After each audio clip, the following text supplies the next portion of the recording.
नमस्कार दोस्तों, स्वागत है आपका आज के वीडियो में। दोस्तों, आज का जो वीडियो है खासकर उन किसानों के लिए समर्पित है। उन्हीं किसानों को फोकस किया जा रहा है जो गन्ना का उत्पादन करते हैं या कभी करते थे और भविष्य में करने का इच्छा रखते हैं। अगर आप भी किसान हैं और आप चाहते हैं कि गन्ना का उत्पादन करें और अगर नहीं कर रहे हैं तो उसकी इच्छा रखते हैं, तो आज आपके लिए ये वीडियो है काफी महत्वपूर्ण है।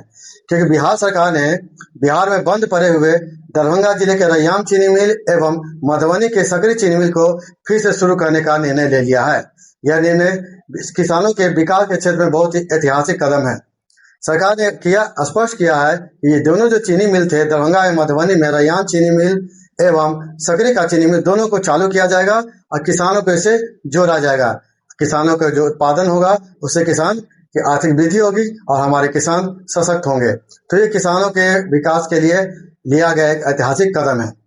सरकार ने कहा कि दरभंगा का जो रैयाम चीनी मिल है उसके लिए भी एक समिति बैठाई जाएगी, समिति बनाया जाएगा और उसमें किसानों को जोड़ा जाएगा। साथ साथ जो मधुबनी का जो सकरी चीनी मिल है उसमें भी अंतर्गत किसानों को जोड़ा जाएगा और उसको एक मजबूत ढांचा दिया जाएगा। इसके लिए जो दरभंगा का रैयाम चीनी मिल है उसके लिए रैयाम प्राथमिक चीनी मिल सहकारी समिति का गठन किया जाएगा। साथ साथ मधुबनी का जो सकरी चीनी मिल है उसके लिए सकरी प्राथमिक चीनी मिल सहकारी समिति का गठन किया जाएगा। इन दोनों ही समितियों का गठन जो है करने के बाद उसका रजिस्ट्रेशन किया जाएगा। बजावता सहकारी सोसाइटी अधिनियम 1935 के अंतर्गत रजिस्ट्रेशन किया जाएगा। सरकार ने दोनों चीनी मिल के लिए अलग अलग क्षेत्र को भी निर्धारित कर दिया है कि कौन कौन से प्रखंड इसके अंतर्गत आ सकते हैं और कौन कौन से किसान इससे जुड़ सकते हैं। तो दोनों जो चीनी मिल है मेरा, रैयाम चीनी मिल एवं सकरी चीनी मिल, दोनों के लिए सरकार ने क्या क्या चीज कंडीशन लगाए हैं, कौन कौन से किसान इसमें जुड़ सकते हैं, क्या उनको शर्तों का पालन करना पड़ेगा, क्या उनका सदस्यता शुल्क होगा, क्या उनका शेयर होगा और इनको चीनी मिल के सोसाइटी से जुड़ने से उनको क्या क्या लाभ मिलेगा। इस तमाम बातों को आज हम जो अधिसूचना जारी की गई है उन बातों को देखेंगे। एक एक लाइन को आपको हम बताने वाले हैं। अगर आप मेरा वीडियो को पहली बार देख रहे हैं कृपया मेरे वीडियो से जुड़ जाइए ताकि आपको निरंतर इस तरह का लाभ मिलता रहे। तो चलिए देर न करते हुए किसान भाई आपको हम बताते हैं कि ये जो सरकार ने निर्णय लिया है रैयाम चीनी मिल एवं सकरी चीनी मिल, इसके लिए क्या कौन कौन से कंडीशन है, अधिसूचनाएं क्या कहती है, किसानों के लिए कौन सी बातें जाननी होगी है और इसके क्या दिशा निर्देश है, तमाम बातों का आज हम आपको दिखाने वाले हैं कि सरकार के चिट्ठी क्या कहती है। चलिए सीधे हम चलते हैं आपको लेकर के कि सरकार के चिट्ठी क्या निकला हुआ है और वो किन किन बातों को बताती है। देखिए दोस्तों, आप देख रहे हैं मेरे आगे में जो मैंने बात किया कि चीनी मिल शुरू होने वाली है, इसकी अधिसूचना यहाँ पर लिखी गई है। कार्यालय निबंधक सहयोग समिति बिहार पटना के द्वारा ये अधिसूचना जारी किया गया है, जिसमें आप देख पा रहे लिखा हुआ है रैयाम दरभंगा एवं सकरी मधुबनी में प्रस्तावित नए सहकारी चीनी मिल की स्थापना के दृष्टिगत गन्ना उद्योग विभाग बिहार की अधिसूचना संख्या 398 दिनांक 20 फरवरी 2026 एवं अधिसूचना 397 दिनांक 20 फरवरी 2026 के जो भी अटैच है इसमें द्वारा क्रमशः रैयाम दरभंगा एवं सकरी मधुबनी गन्ना आयोजन क्षेत्र का निर्धारण किया गया है। रैयाम चीनी मिल के लिए निर्धारित आयोजन स्थल क्षेत्र से किसानों को सम्मिलित करते हुए रैयाम प्राथमिक चीनी मिल सहकारी समिति का गठन किया जाएगा एवं सकरी चीनी मिल के लिए निर्धारित आयोजन क्षेत्र से किसानों को जोड़ते हुए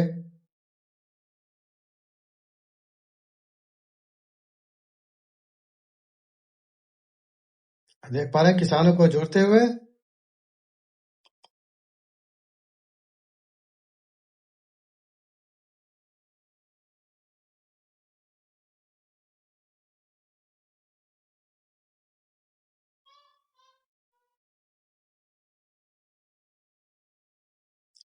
समिति गठन एवं सकरी मिल के लिए निर्धारित आयोजन क्षेत्र से किसानों को सम्मिलित करते हुए सकरी प्राथमिक चीनी मिल सहकारी समिति का गठन किया जाएगा। यह गठन सहकारी सोसाइटी अधिनियम 1935 के अंतर्गत किया जाना है। तदनुसार प्रस्तावित समिति का कार्य क्षेत्र संबंधित अधिसूचना गन्ना आयोजन क्षेत्र होगा। अब सरकार ने जो देखिए अधिसूचना बता दिया कि अधिसूचना के अंतर्गत किन किन बातों का ध्यान रखा जाएगा।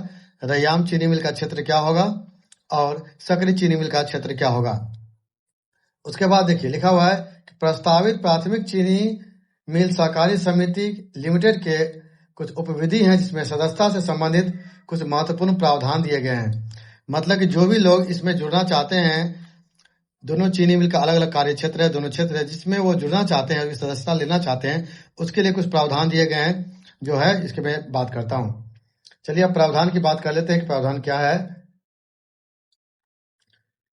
प्रावधान के लिए आप नीचे चले, देखिए लिखा हुआ है यहाँ पे, देखिए यहाँ पे एक कंडीशन रखा गया है 1 नंबर में, ऐसे व्यक्ति जो समिति के कार्य क्षेत्र में न्यूनतम 100 डेसिमल क्षेत्र में गन्ना उत्पादन करते हो, ऐसे व्यक्ति जो चीनी मिल का जो एरिया है, क्षेत्र है, उसमें कम से कम 100 डेसिमल क्षेत्र में गन्ना का उत्पादन करता हो, या फिर चाहते हो कि हम गन्ना की खेती 100 डेसिमल में करेंगे, अथवा उतना रकबा में गन्ना की इच्छा रखते हो, जो लोग करते हो या करने की इच्छा रखते हो कि नहीं अगर हम जुड़ेंगे तो इसमें करेंगे, वो भी इसमें जुड़ सकते हैं। परंतु तो ये जो कंडीशन था 100 डेसिमल सामान्य वर्ग के लिए था, जनरल के लिए था। उसके साथ साथ दिया हुआ अनुसूचित जाति, अनुसूचित जनजाति, पिछड़ा वर्ग, अति पिछड़ा वर्ग एवं महिलाओं के लिए क्या किया गया, न्यूनतम 50 डेसिमल दिया गया। किसके लिए, सिर्फ 50 डेसिमल में ही अगर वो खेती करते हैं गन्ना की या करने की इच्छा रखते हैं, तो भी वे इसका सदस्य बन सकते हैं। तो उसके लिए इसमें छूट दी गई है। अब नीचे देखें लिखा हुआ है, अगला शर्त की तरह बात करें तो अगला जो शर्त दिया गया है, देखिए 2 नंबर शर्त क्या कहता है।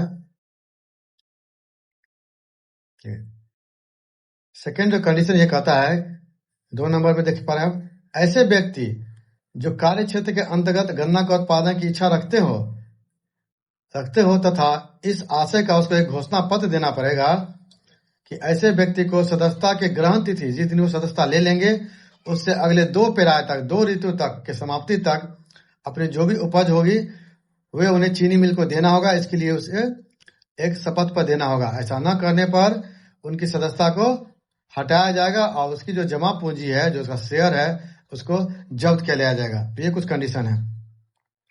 अगले कंडीशन की बात करें तो अगला कंडीशन है मेरा जो 3 नंबर कंडीशन कहता है कि चलिए इसमें कौन कौन से लोग इसे सदस्य बन सकते हैं। 3 नंबर की बात करें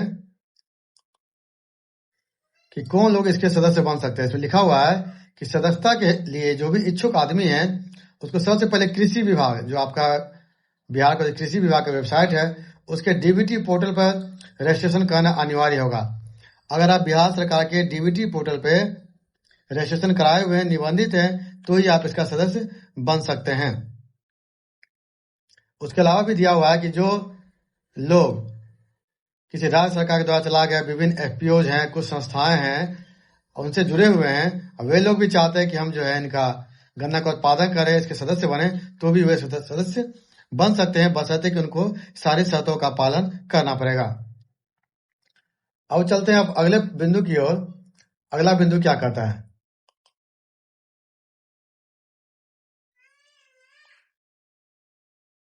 देखिए अगला जो मेरा पॉइंट है, देखिए पॉइंट कहता है 5 नंबर पॉइंट, देखिए यहाँ पे जो मेरा 5 नंबर पॉइंट है, ये कहता है कि वह व्यक्ति जो सोसाइटी का कम से कम एक हिस्सा खरीदेगा, जो व्यक्ति अपनी सोसाइटी का एक हिस्सा लेगा, जो सदस्य बनेगा, उसको सदस्य वही माना जाएगा। उसे सोसाइटी के अंतर्गत कर्ज भी मिलेगा और अन्य विशेष प्रकार के अधिकार भी उनको प्राप्त होगा। अगर वो इनसे जुड़ जाते हैं कि हम चीनी मिल के जो समिति से जुड़ेंगे, तो उनको जो भी सुविधाएं हैं, चाहे कर्ज लेने का सुविधा हो या अन्य सुविधा हो, हर तरह की सुविधाएं भी उन्हीं को सिर्फ दी जाएंगी जो इनके सदस्य होंगे। अगला कंडीशन 6 नंबर है कि हर सदस्य को एक प्रवेश शुल्क देना होगा। अब सदस्यता के लिए एक कुछ सदस्यता शुल्क रखा गया है जो दिया जाएगा, देखा 500 रुपया लिखा गया है, तथा दूसरा न्यूनतम है 1000 रुपया देना अनिवार्य होगा। तो 2 तरह की कंडीशन है, एक 500 रुपये का है, एक 1000 रुपये का है। 2 तरह की कंडीशन है जिसमें आप दोनों में से किसी में आप जुड़ सकते हैं। अगला बिंदु है 7 नंबर, देखें आप 7 नंबर बिंदु में लिखा हुआ है कि प्रत्येक सदस्य को जो भी उसका उत्पादन गन्ना होगा, उनको वो जिस चीनी मिल के क्षेत्र से जुड़े हुए हैं, उनको वो निरंतर रूप से उनको वो गन्ना देना होगा, जिनके लिए वे बाध्य हैं, जिनके लिए उन्होंने आशा किया है, शपथ पत्र उनके भरे हुए हैं, उनको देना ही होगा। क्योंकि वो से जुड़े हुए नहीं देने पर उनकी सदस्यता हटा दी जाएगी और जो उनकी जमा पूंजी साझेदारी थी वो उनसे जब्त कर लिया जाएगा। तो ये कुछ बातें थी जो मैं आपको बताना चाह रहा था कि ये जो कुछ बातें हैं जो इम्पोर्टेंट है। दोस्तों, अभी जो मैंने बताया ये कुछ सामान्य जानकारी थी कि सरकार ने जो निर्णय लिया है कि रैयाम चीनी मिल एवं शक्कर मिल को चालू किया जाएगा, इसके लिए क्या क्या कंडीशन है, वो किस तरह से कार्य करेगी, कैसे उसका सदस्य हम बन सकते हैं, इसके लिए क्या क्या शुल्क था, मैंने कुछ कंडीशन आपको बताए। मैंने अधिसूचना की मुख्य मुख्य बातें आपको बता दी कि जल्द ही चालू होने वाला है, आप इसे जुड़ सकते हैं। ये किसानों के हित में चलाई जा रही बहुत ही महत्वपूर्ण पहल है। इसके अलावा हम ये बता देना चाहते हैं कि अगर आपको मेरे वीडियो के अलावा जो भी कुछ मैंने बताया, इनके अलावा भी अगर आपके मन में कुछ प्रश्न हो, आप मेरे कमेंट में लिख सकते हैं, आपके सारे सवालों का जवाब दिया जाएगा।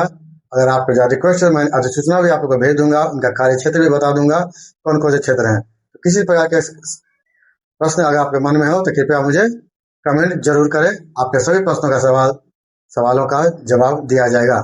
आशा करते हैं आज का वीडियो आपको अच्छा लगा होगा। इस तरह के निरंतर वीडियो लेने के लिए आप मेरे वीडियो जुड़ सकते हैं, मेरे चैनल को सब्सक्राइब कर सकते हैं। धन्यवाद।